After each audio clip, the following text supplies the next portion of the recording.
Okay, we begin with breaking news this morning. LA Clippers star Kawhi Leonard expected to miss tonight's Game 5 with the Utah Jazz with a right knee injury, and he could be out the remainder of the series. That according to sources of ESPN. Leonard tweaked his knee on a drive late in the Clippers' Game 4 victory. He stayed in briefly, but did not finish the game. Certainly not the news you want to get the show started with, but you came to the right place as we do have you covered. Welcome to First Take. I'm Charlie Arnold, joined by Freddie Coleman and Monica McNutt. Now, Freddie, we're going to get right into it. What is your reaction to the Kawhi news? When I first heard about this injury, Monica and Charlie, I said, boy, it looked really innocuous when he had that injury in Game 4 and the Clippers went over the Utah Jazz. So if this is something that's going to keep him out of the rest of this series, that's going to be very interesting. But I got a message for Paul George. And Paul George, I know we're not friends, we're not close, but dude, this message is for you. You have to tag playoff P. Now you got to live up to it because Kawhi Leonard is that dude that you can't replace his production. Over 27 points per game, over 7 rebounds. He's a 3-level dude. He can score at 3 levels. So playoff P, this is now your basketball team. You can't be the Robin. You've got to be the Batman right now for the rest of this series and lead your team to the promised land called the Western Conference Finals and beyond if Kawhi Leonard could be out for the rest of the playoffs. Paul George, for the first time in a long time, you are now the man. You got to step up and act like the man because the dude that was the man is not going to be there. You got to step into his place and be that guy. If you can't be that guy, then all those whispers and all that language around you is going to be true. They're not going to call you playoff P anymore. They're going to call you way off P, and that's the last thing you want. So, Paul George, I hate to put it on you, but this is what you wanted, this kind of situation. Live up to it. Kawhi Leonard is not going to be there to bail you out. You're going to have to bail out this team and bail out yourself and your reputation when it's all said and done. You know, Freddie, you're not wrong in that challenge, shall we call it, to Paul George. But as our good friend Kendrick Perkins has said, I have moved Paul George to my it is what it is team, right? Not that he cannot be a prolific scorer, not that he doesn't have the capability to shift the outcome of a game based on his performance, but I'm actually looking at the rest of this team. Because to me, the piece that has been the most confusing about this Clipper squad has not been what they can and cannot do physically on the basketball court. It has been the attitude with which they approach ball games. And what I saw from Kawhi Leonard that I have not seen from the rest of that unit, when it was go time in both the Dallas series and coming out of the deficit in the Jazz series, Kawhi Leonard took that on his shoulders without hesitation and rose to the occasion both offensively and defensively. When it comes to Paul George, skill, ability, physical body and capability, yes. But I'm not 100% sure that the attitude, which was still kind of like pulling teeth to bring it out of Kawhi Leonard, will be there. And so for that, I'm now looking at a guy like Reggie Jackson, who has shot the ball well in this series. I'm looking at a guy like Marcus Morris Sr., who has also shot the ball well in this series. Both of those guys are veterans in this league and have a little grit to their personalities. There has to be a way for the we will not be denied attitude to infiltrate this team. And the one thing that I've been the most impressed with the Clippers as this series has continued has been what they've been able to do defensively. They are flying around on that side of the ball 1 through 5 and not just the person that is tasked with slowing Donovan Mitchell. And so if they can maintain that and allow their defense to then carry over into some offense, I think they give themselves a shot. But as much as it is the 65% and the plus or 30-point performances we've seen that will be absent, I'm also wondering who's going to step up and bring the mentality that the Clippers are going to need to get this done. Monica, you're correct. Here's why you're correct. It has to start with Paul George. You're exactly right about an attitude adjustment. We're going to get it, Freddie. I get it. I'm the same way. I got my head in my hands like this, too, about Paul George wondering if he's going to do it.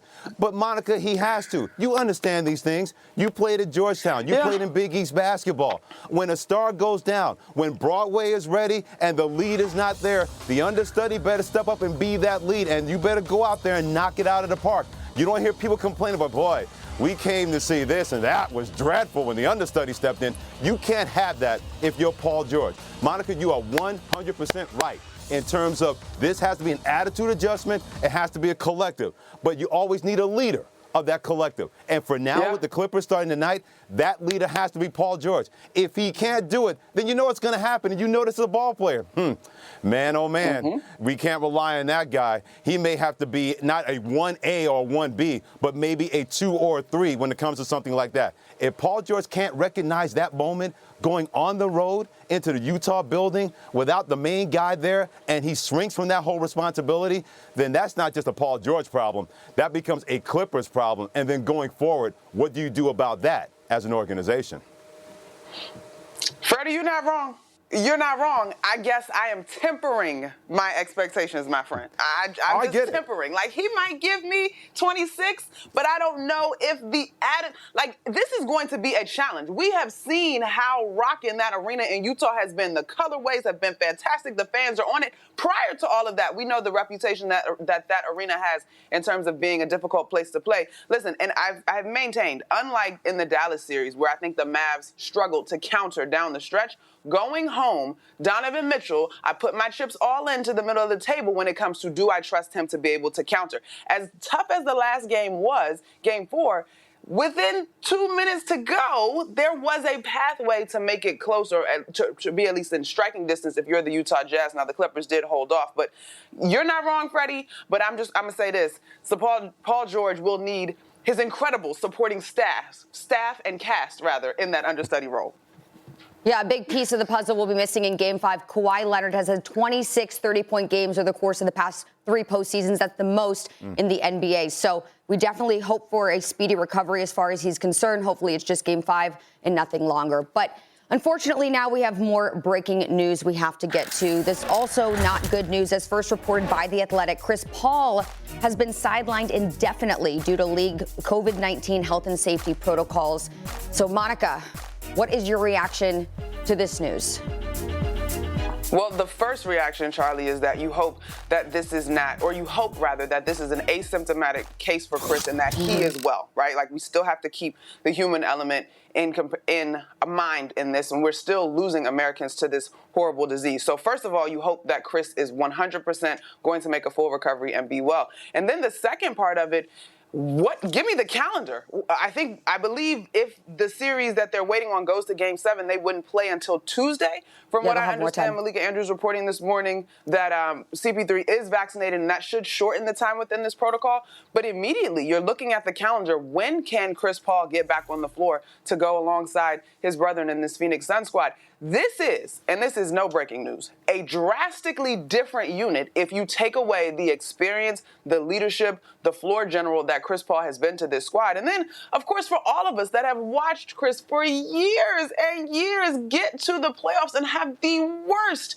timely injuries or now a COVID diagnosis, I mean, you absolutely hate to see this. So first thing up in my mind is his health. The second thing is, when can he get back on the floor? I think if he misses a game, that's a little bit different than if we're talking 3 games. So you hope that he can get back on the floor, and then you hate to see these kind of breaks for Chris, man. We're right here. We're finally getting to see the promise.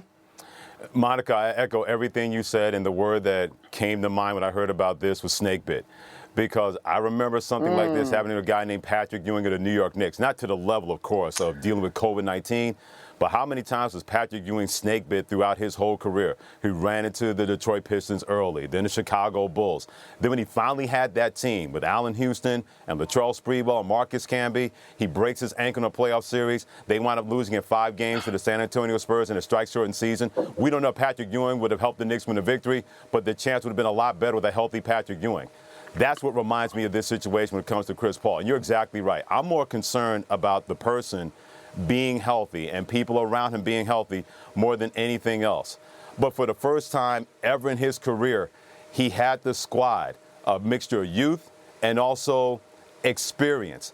All of that in Chris Paul and Devin Booker, DeAndre Ayton, the coach with Monty Williams. They were the healthiest team of anybody left standing in the NBA playoffs. And now you have this situation creeping with a guy that not only is your leader, but he was one hell of a damn closer in the series against the Denver Nuggets. When they needed somebody to go get it, Chris Paul's able to go get it. And that's not to say that Devin Booker can't or Campaign definitely can't. You can't put that kind of pressure on him. But whatever this indefinite absence is going to be is going to affect the Phoenix Suns, because whenever he gets back, remember, he can't practice with the team. He can't be around the team at all. So whatever continuity and chemistry you've been able to develop outside of games, that's going to be lessened a little bit. I can't remember a more snake-bit NBA player since Patrick Ewing, and that guy has become Chris Paul. So, Monica, you're exactly right in terms of the person first, but we live on planet Earth. This really affects the Phoenix Suns on and off the basketball court. How they deal with that and when he comes back, or who knows, that's going to be the interesting answer. I'm looking to see how they're going to deal with this setback with a team that was looking very, very strong to get to the NBA Finals and represent the West in the NBA Finals. Well, that's my next question, because he is out indefinitely, but should he be out for the following series, how far can the Suns go, Monica?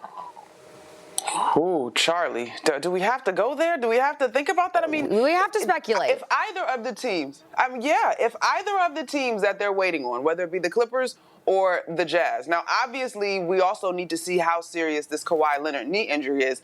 But, you know, they automatically lose an edge without Chris Paul. I mean, I believe in the finals, but I don't think that they get out of the finals without Chris Paul. It's not just the X and O's and the basketball part of it, right? It is the leader. It is the moment. It is in the fourth quarter through both of the series that we've watched this team come through. He's the one that shows up and goes 4 for 4 or whatever the case may be in the biggest moments of the basketball game.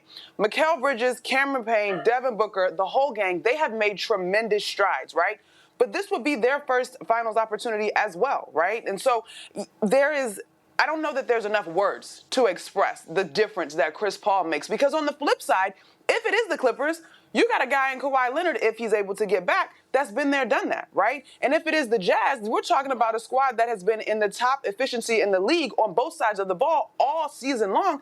And quite honestly, while I've loved DeAndre Ayton's glow up, I should say, in the playoffs, you know, you're going up against Rudy Gobert, right? Like, now, the Jazz missing Mike Conley probably is kind of the same scenario, but I don't like this team to get out of the finals if they don't have Chris Paul, if it gets to that. I don't think this team wins the NBA Finals. I'm going to go out and say it right there, because that's how important Chris Paul's been to this basketball team. And you mentioned Mike Conley. It's weird you mentioned that, Monica, because Seth Greenberg, our NBA and college basketball analyst, he and I were talking about this before we came on the air today. And he said Mike Conley and Chris Paul are sort of the same thing, because look how much that you have to have one guy facilitate everything, named Donovan Mitchell with the Utah Jazz, because Mike Conley was so good at relieving that pressure.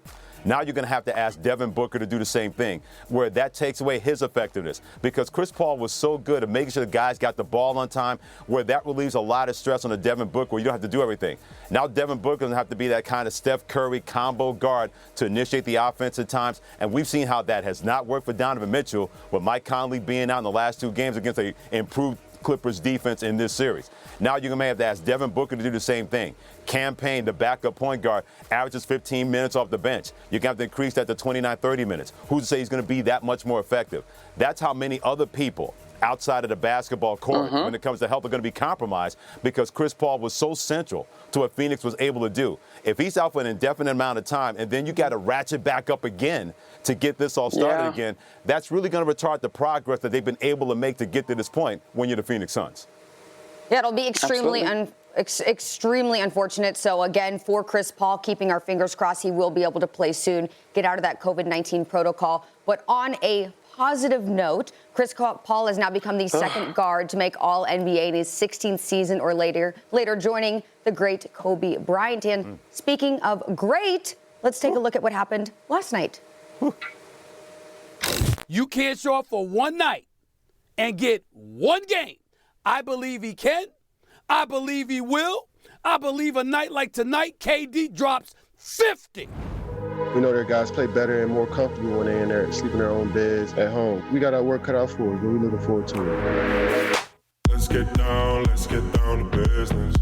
Obviously, he's not himself, but he's a soldier and he's fighting for his teammates. That's it for this first half. It's been all Milwaukee. So let's get down to business. Durant for three. Durant fires and hits. This is a classic game for Kevin Durant. 2-point Brooklyn lead. Middleton with a pass and Signature performance for Kevin. Him to have the toughness, the mentality, that's what makes him one of the all-time greats. What a game, Stephen A. You were just about spot on. A historic performance last night by KD, propelling the Nets to overcome significant odds to take a 3-2 lead in the series over the Bucks, a 114-108 win. KD played all 48 minutes, shooting 70% from the field, finishing with 49 points, 17 rebounds, and 10 assists to become the first player in NBA history to record a 45-15-10 game in the playoffs. So how you feeling, KD? I don't even rank or, look at performances. I mean, once they happen, I just try to move on and see if I can do it again. But it was a fun game to be a part of. Historic performance. I mean, he played the entire game. He barely missed. We know he's capable of nights like this, but to do it tonight, we lose Kai. James obviously is soldiering through, his ailments. We're down bodies, we're wounded, and for him to have the toughness, the mentality, that's what makes him one of the all-time greats. And so this is a performance that, a signature performance, for Kevin, and it was beautiful to watch. The greatness was on full display. LeBron James shouting him out. Greatness, appreciate it while you can, people. And also, of course, the great Magic Johnson had to weigh in. He also had a tweet that he put out. Kevin Durant put on one of the greatest performances in NBA playoff history, scoring 49 points, 17 rebounds, and 10 assists, and leading the shorthanded Nets to victory, taking a 3-2 lead. Wow, that was a game. I hope no one turned that one off early because, wow, incredible till the very end. Okay, so look, after that performance, Freddie, would you say that the torch has officially been passed from LeBron James to KD? It hasn't been passed, but he's getting closer to that flame. Let's put it that way. And he's not the only one that's closer to that flame when it comes to LeBron James being the best player in the NBA. LeBron James is still the best, but more than ever before. And that's not just Kevin Durant. There's so many other players that are getting closer and closer to that. As a matter of fact, there's a guy on his team called Anthony Davis that when he's healthy is a lot closer to LeBron James than people want to realize. But when you have that kind of performance that he had last night, and I said it before the game happened, this is the most important playoff game for Kevin Durant since the 2016 Western Conference Finals. When he played for Oklahoma City, they had a 3-1 lead in the series, and they lost that lead to the Golden State Warriors and lost that series. This was so much better, the kind of performance that he had for the first time in NBA history, that somebody had a game of at least 45 points, 15 rebounds, and 10 assists. He did that in spectacular fashion. So the torch has not been passed yet. But more than ever before, it's a lot closer because that dude may be even better now, ladies, than when he was before the Achilles injury, and he was a cheat code as it was. He may be even more of a cheat code now, especially understanding the game, playing in a place where he's happy, having that kind of pressure, and reducing that pressure in a game that the Nets, if they did not win it, they were not going to win the series. Kudos to him. The torch has not been passed, but Kevin Durant is a lot closer to that flame of LeBron James. Charlie, if I may edit the word choice in this topic just a bit. Okay. I don't know that it has been passed, right? But I do feel like KD did one of these. Like I think KD is taking the torch, Freddie. And I'm going to disagree with you. I think that KD has gone and grabbed the torch and is now sitting on the mantle in the NBA. Here's what we do as consumers. The moments matter, right? And in this playoffs, especially a playoffs in which the Lakers have already been sent home, 1-2-3 Cancun, Kevin Durant gave us the moment that we're going to be talking about for quite some time. And quite honestly, moving forward, I'm looking at the complexion of this series completely different, whether or not Kyrie is able to return or if James Harden is able to go full strength. I think what we overlooked in this conversation going into this game, we've been lulled to sleep just a little bit by this idea of super teams. And KD had running mates with him in Golden State, and he had running mates originally. That was the plan in Brooklyn. And I think we forgot just how lethal the one solo entity, that being Kevin Durant, could absolutely be. My favorite post-game quote coming out of this was from James Harden. He's like, you saw the game slow down for Kevin last night. In the second half, he's directing guys. He's getting to his spots. And when he elevates, there's nothing anyone not close to his height can do. The dude that didn't want to guard KD, wow. That's close to his height. It's but like anyway, that, huh? He was 100% comfortable. And I think when you see elite scorers and athletes in their zone, this is why, and this is the promise of Kevin Durant. And so the thing you mentioned about injuries is interesting because we know that he's coming back from his Achilles. While I don't see a high ankle sprain as a career ender, we can't deny Father Time is at play when it comes to LeBron. And injuries take a different life the older you get into your career. I hear you, but this is the first really magical playoff moment we've seen from Kevin Durant since Game 3 of the NBA Finals. Yeah, we've seen a lot more moments from LeBron James in these playoff situations. I do remember LeBron James having a 51-8 game. I do remember LeBron James in the chase down block in Game 7 against the Golden State Warriors when he said, "The land, this is for you." But Freddie, so we've seen a lot more playoff moments compared to LeBron James when it comes to Kevin Durant.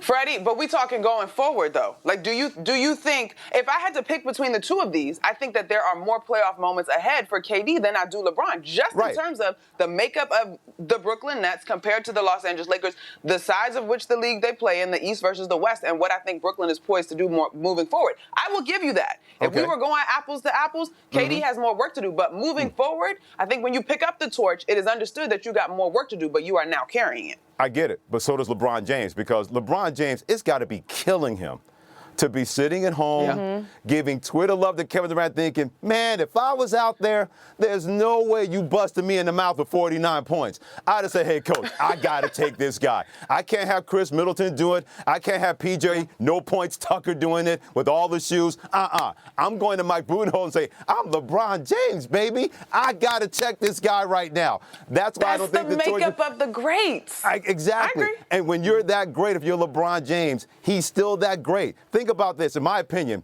he's the greatest athlete that's ever played in the NBA. We have never seen size, speed, and ability, and he's still doing it, about to play his second decade in the NBA. He's still the best. In the words of Ric Flair, he's still the best thing going. Woo! But until that happens, Kevin Durant is second on that list. But until that happens, the torch has not been passed yet. But it's only a matter of time, ladies. It could happen next year. It could happen the year after. But it's going to happen a lot sooner than even LeBron James wants to happen, because he still wants to be regarded as the greatest of the greats. But right now, he's still that great. But that level, getting a lot closer. Not just because of last that Kevin Durant's been able to do, but what he's been able to do being maybe the most efficient scorer that we've seen in the NBA in the last 25 to 30 years. He got 49 points last night. He didn't have to take 490 shots. Yeah. That's how efficient he was. He's around that flame. He wants to grab it, but LeBron's like, not yet. But it's only be a matter of time. LeBron's got to go, here you go, and I have to step aside. Okay, so look, Giannis has said that he looks forward to guarding KD in Game 6. Maybe a little too late, but that is what he has said. Maybe. But let's talk about KD. For the third time in his career, he has played all 48 minutes in this game. Guess who last did it? The first player to do so in the playoffs back in 2018? LeBron James. So he's following right in those footsteps. As Red Robin's voiceover artist, I'm here to explain Bottomless. How do I get across free refills on fries and drinks? Well, here goes. Bottomless at Red Robin means free unlimited refills on the fries and sides that come with every burger or entree. That means free refills on steak fries, sweet potato fries, Yukon kettle chips, garlic fries, broccoli, side salad, soft drinks, iced teas, freckled lemonades, and even root beer floats. Offer doesn't expire until your appetite does. Whew, nailed it. Red Robin. Yum. Do you own or rent your home? Sure you do. And I bet it can be hard work. You know it's easy? Bundling policies with Geico. Geico makes it easy to bundle your homeowner's or renter's insurance along with your auto policy. It's a good thing, too, because you already have so much to do around your home. Go to geico.com, get a quote, and see how much you could save. It's Geico easy. Visit geico.com today. That's geico.com. All right, time now for quick takes. You each have 25 seconds. Freddie, you're first, having just thrown 5 interceptions in Tuesday's minicamp practice as Tua, the quarterback of the future in Miami. Of course he is. I don't know why people are making a big deal about guys not in full pads and having contact. Oh, he threw 5 interceptions. That means the Dolphins need to move on. He didn't have a full training camp last year, and they moved him in the middle of the season to get him some reps. He's going to be fine. He's the future Miami. This should not even be a question or a discussion. Monica, will Joe Burrow take the Bengals to the playoffs in 2021? Charlie, my heart wants to say yes, but I think the playoffs are just a little bit too high of a bar. This is a team that won 4 games last year. Now, He was tremendous when he was on the floor and healthy. I do think that he returns to form, and hopefully he's had a great season rehabbing that knee. Will the Bengals be improved? Yes. Will they get to the playoffs? I don't think so. Jeff Saturday also here. Jeff, will Jordan Love, we're going to Freddie, okay. Will Jordan Love be the Packers starter in 2021?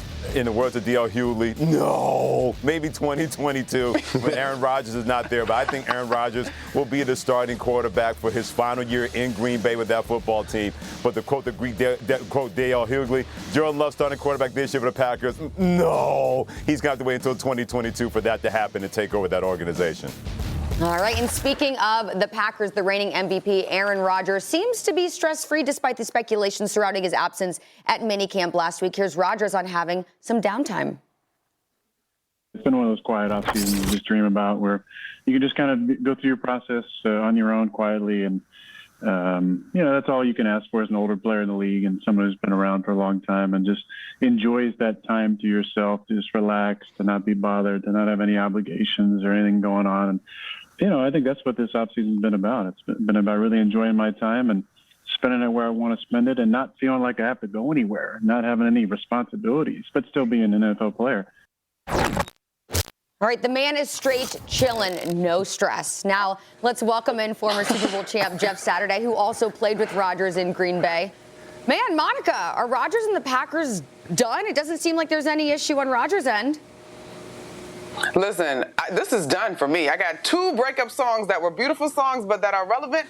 To the left, everything you own in a box to the left, okay? And then I'm serving you some Maxwell Pretty Wings. Let those pretty wings flap around, set you free. Remember that song? It was so pretty, but it was actually a breakup song. This is done to me. I don't know why people think that Aaron Rodgers is playing around. We were all sort of taken aback when Le'Veon Bell held out when he was with the Pittsburgh Steelers, particularly at the running back position. We know how important quarterbacks are in this league, and if anybody has sort of the cachet to be able to pull this off, both financially and the credit in terms of his game, Aaron Rodgers is one of those guys. And so for me, this is a done deal. I think that he has absolutely dug in. I think he is setting a precedent moving forward, and it's an era of player empowerment. I don't think that there's any coming back from this. And the little shots flying in the media are certainly not helping mend the wound. These two need marriage counseling, where they can go and be with a mediator and say, what do you like about her? What do you like about him? Well, he has a nice phone voice. She does a great job making sure managing the house. Whatever they got to do, they got to find some kind of marriage counseling. I still believe Aaron Rodgers is done with the organization in terms of the general manager and Mark Murphy, the president. They have not done themselves any favors. Why are you bringing up, well, the late Ted Thompson told me that this Aaron Rodgers is a complicated fella. That's not the right way to start marriage counseling between the Green Bay Packers and Aaron Rodgers.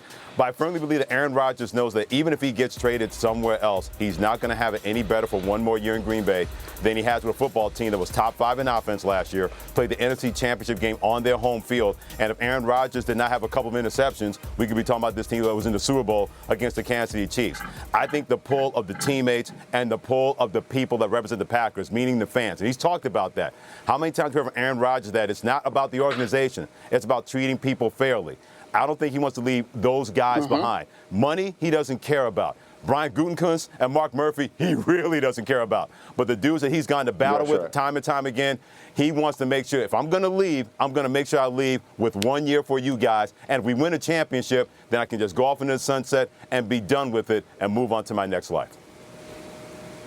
Yeah, Fred, I agree with that. I think when you look at what the Packers have done to Aaron Rodgers, I think the relationship is poisoned between he and Mark Murphy, Gutekunst, the whole organization from the front office. I do think, though, when you bracket down into the coaches and the players, that's really where his loyalty lies. And I think for a guy who talks about how stand-up people should be and, philosophically, this is what we have to go and be about, and I think ultimately that loyalty, I mean, you saw all of his receivers held out for the OTA or didn't show up for the OTAs even when Jordan Love was there until it was a required mandatory minicamp, right? So when you look at what people have done, the team has kind of rallied around Aaron. So I think from his perspective, once you get to the season, but that's what it's going to require, getting to when you're playing meaningful games, I think that's ultimately when he gets in, because he realizes if he plays even close to what he did last year, they have a real shot at getting to the Super Bowl. Last year, I think it was David Bakhtiari, honestly, the starting left tackle who was injured, had he been there, I think you might have a different score for the Tampa Bay game. So when you look at this and how close they are, NFC Championship game the last 2 years, this team is right on the cusp. To go start again, especially once the season has started, there's no way Aaron goes in. It's not going to be a Tom Brady situation where he can bring guys with him. All of that is long past. So as I'm looking at this, I would say this is still the best opportunity to prove not only to the Packers but the entire league how good you are. And there's nothing better than publicly embarrassing your ex by going out on an all-time high, right? Being like, hey, got you a Super Bowl, got you to win. Still don't want to play for you. I'm done with the Packers in this organization. That's how I'm going to say goodbye. I think that rubs more salt in the wound than just holding out and not playing. I think he's too competitive. You know what I mean? I think those competitive juices flow. You want to be there, and you're getting older. Irrespective of how well you're playing, you know there's a clock on that as well. I think the competitive nature makes him jump in. Saturday, I get you on the competitive nature, but I kind of feel like going and playing and being successful for this team is not how you stick it to them. Like, that's just not it for me. And we've heard so many times, and of course you know, that guys say, we're not getting into another dude's pockets when it comes to contract negotiations, so on and so forth. To me, he's already coming off of an MVP year and a divisional championship or whatever, being so close. He already has shown them what he's capable of. I think if he comes back this year, to me, that's like, okay, like it wasn't that bad. And at this point, in terms of all of the fuss that he's made, I just don't see how you walk this back if you're him. He's going to be an in-demand commodity. And so he'll have options, especially with the way that guys are taking care of their bodies. Like, I'm less concerned about the overall age, and I think he is more focused on really sticking into this organization. And whether he goes and wins a Super Bowl and then leaves, to me, that's not sticking into the organization, because Green Bay will be like, well, we got this championship. Thank you. See you later. That to me, that doesn't equate. Why would you do all of this if you still are going to come back and play because this is your best chance for a Super Bowl? Clearly, to me, he's willing to bet on himself. And he's going to bet on himself with the Green Bay Packers, because that's the perfect way to stick into an organization where you go out there, you win a championship, to Jeff Saturday's point, and then you say, okay, good luck without me. I'm taking the car. I'm not taking the kids, but I'm going to be okay. Good luck trying to manage this house without me. Good luck with that, because we don't know that Jordan loves the unknown. I'm a big believer. Jeff knows me. Fear the known, leave the unknown alone. I know the known in Aaron Rodgers. And if you're the Green Bay Packers, you should know the known as well. If you don't know the known by now, then the unknown is going to frighten you to death when Aaron Rodgers leaves after next season. Yeah, and I think it will speak volumes not only for Aaron Rodgers but to the fan base of Green Bay, that he's willing to just. And I think that persona and that the way people view him from his fans and his teammates is important to him, right? And when you think about it, he's already made it clear he doesn't like the front office. He's made that very even back to the Kenny Mayne interview, right? It's clear where he is, but ultimately he wants to show his guys, hey man, I'm with you, I'm gonna ride with you, and I think that's how he finishes this thing out. All right, and the shirt that he wore during that video conference said, "I'm offended." Maybe that's all he really has to say. All right, Jeff, thank you so much for your time and also your insight. We appreciate you. Thank y'all. And the NBA naming its top 15 players of the season with the 2021 All-NBA teams. Each year, media voters select the league's 6 best guards, 6 best forwards, and 3 best centers and organize them into 3 separate teams. So here's a look at this year's teams. On the first team, Steph Curry, Luka Doncic, Kawhi Leonard, Giannis, Nikola Jokic. On the second team, we have Chris Paul, who just made some unfortunate headlines this morning, Damian Lillard, LeBron James, Julius Randle, Joel Embiid, and wrapping up that third team, Kyrie Irving, Bradley Beal, Paul George, Jimmy Butler, and Rudy Gobert. So a couple things to note. LeBron James landed on the second team for his 17th All-NBA selection, extending his record for the most in NBA history. Also, we saw a couple snubs, a few names not on the list. Devin Booker, Jason Tatum, and Donovan Mitchell, which actually really affects their pocketbooks in a lot of these cases. So, Freddie, who is the biggest snub, and who would you replace? To me, you can split hairs, but I think the biggest snub is between Donovan Mitchell and Devin Booker. I'm going to take Donovan Mitchell as the biggest snub, because how do you average over 26 points per game? Your team has the #1 record in the NBA, the Utah Jazz, the best record in the regular season, and not one guy. The one guy that makes an All-NBA team is Rudy Gobert. Donovan Mitchell has more of a case to be on there. If I'm going to take somebody off, I'm going to take Jimmy Butler off that team. The Miami Heat were the 6th seed in the Eastern Conference. In a loaded Western Conference, the best player and the best team He can't even get a hearty handshake, not an attaboy from being on the All-NBA team when it comes to Donovan Mitchell. And that's not to slight Jimmy Butler.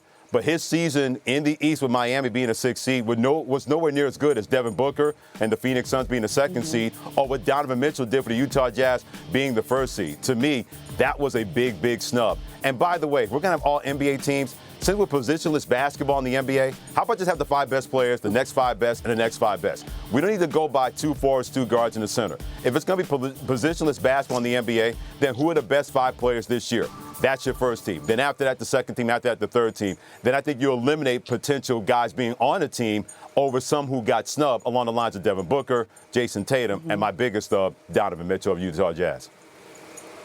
I'm so glad you mentioned the positionless basketball part, Freddie, because that's huge. And I agree with you. Donovan Mitchell or Devin Booker are my 2 biggest snubs. And I'm going Donovan Mitchell. And I actually am willing to make a case that it was Paul George that robbed him of his spot. I just think when you look at what this Clippers squad was able to do over the course of the regular season, it's not just about the 1-2 punch. Kawhi Leonard had a great year, and obviously I wouldn't take him off any of those lists. But you look at a guy like Marcus Morris, who actually statistically was one of the best 3-point shooters we saw this season. Yes, Paul George was able to score, but I don't think that his selection outweighs what Donovan Mitchell was able to do on the best team throughout the course of the regular season. I mean, Donovan was a guy that we put in the conversation for MVP, and I think should have gotten more serious weight in that conversation as well. So for me, Donovan Mitchell is the biggest snub.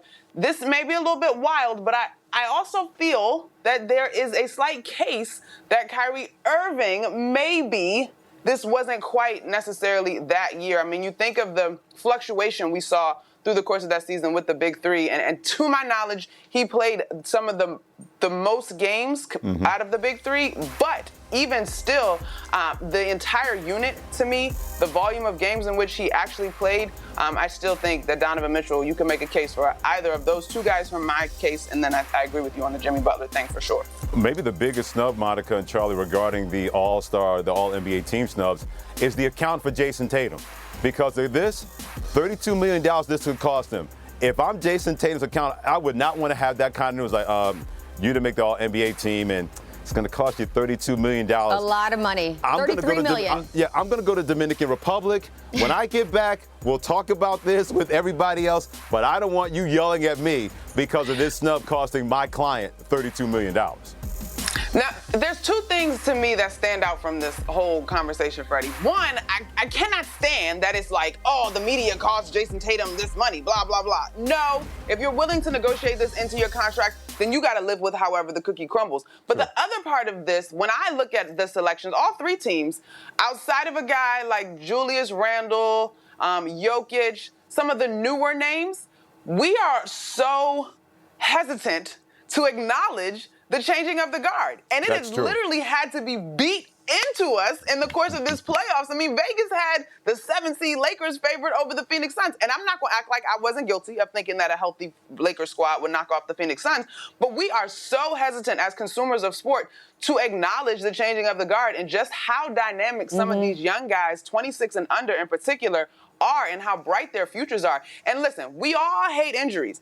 But injuries are a part of the story, right? And the volume of games that a guy can actually play or the injuries that they deal with in the postseason, and I know that this is a regular season list, but injuries are part of it. If you weren't on the floor, the best ability now is availability, and we all know that.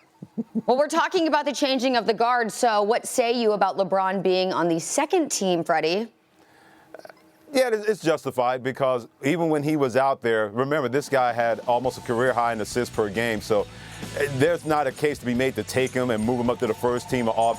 Yeah, he's right where he's supposed to be, being a 2nd team All-NBA player. And the best thing, if you're LeBron James, you know he's going to use this as motivation because that's the kind of guy that he is.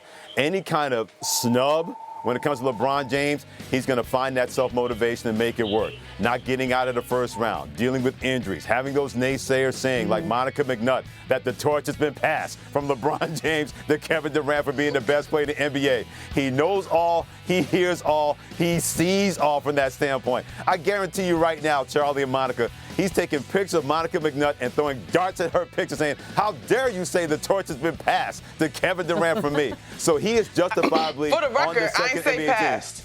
No, For the record, I ain't say defend pass. yourself. I said KD was taking it. Defend your position. But he'll take Yeah, any she said kind of worse. slight, Monica. You know this. Anything that he can construe as a slight, he's going to use that to great effect. So he's right on the second NBA team, all-NBA team. But next year, look out for the King trying to take back his throne when it comes to being first-team All-NBA. Defying age for sure. Yeah, well, LeBron James and Chris Paul are the two oldest players who made the list. They're 36 years old. Luka Doncic, the youngest, at 22 years. And look, talking about this money, Joel Embiid, he's getting paid because now that he has made All-NBA, he's now super max eligible. So good for him.